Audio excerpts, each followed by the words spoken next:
Het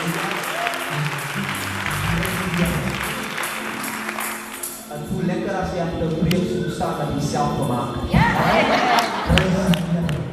Als ik heb van jullie samen in en we groeten vanochtend al die kinders van die Here in die mooie onveranderlijke naam van die Here. Dus my wonderlijke voorrecht om te kan vergaderen altijd in die tegenwoordig van die Here. Jy het sê in die boek van 2 Konings 4 dat hierdie vrou verloor haar man. En toe sy haar man verloor is die skuldeisers op pad om haar seuns te kom haal, want sy het probleme om haar skuld te betaal. Nou dis nie 'n probleem om skuld te maak nie, maar dis 'n probleem as jy jou skuld kan betaal. As jy kan van die Here saam.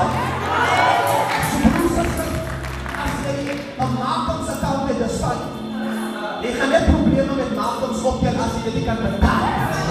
Dieselfde met jou kar, want jy kan 'n kar koop op paaiementen, maar jy sal probleme met Volkswagen hê as jy dit nie kan betaal.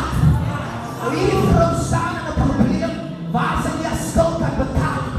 Maar wat het van hierdie vrou van hou? Sy roep die man van die Here in. En toe sy die man van die Here inroep, staan sy in die middel van 2 sake. Aan die een kant het haar man gesterwe, aan die ander kant is die skuldeisers op pad om haar seuns te kom haal. Sy kan niks meer doen aan 'n man wat gesterwe is, maar sy kan nog iets doen aan die skuldeisers.